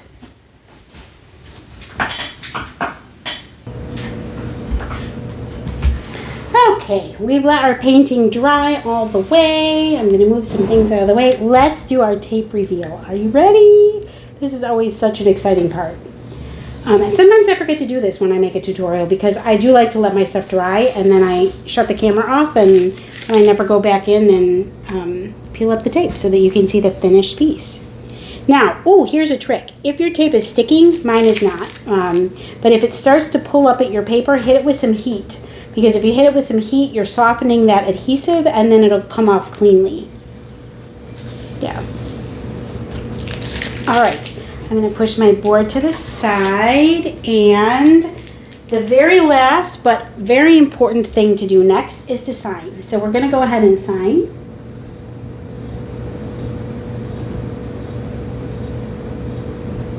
And date. I always like to date because now I can look back and see what my progress is. So I'm going to go ahead and date this. I use just the month and the year. I don't use so I'm going to go 08-2025. And so if I paint 6 months from now, I can start comparing my progress, or a year from now, or 2 years from now. So I always recommend sign, because be proud of your work. It doesn't matter if you're a beginner or not. And then date, because we want to be able to see and compare our work from now and then later. All right, thank you so much for watching. Leave some comments below on how you found this format. And I know that this is probably a very long video, but I feel like we have a lot to cover. I'm going to try to make chapters if I know how to do that. I'm not sure. I have to figure it out. And then, yeah, just let me know how you felt how this went for you. If I need to move, maybe I'm doing too much content in one video, that's possible, let me know. Or if you feel like this is about the right amount of content, that's helpful. I love feedback. So thank you so much for watching, and I will have another one of these types of lessons. Lesson 2 will be next week, probably Wednesday or Thursday. So make sure you hit subscribe so that you don't miss that. Thank you so much.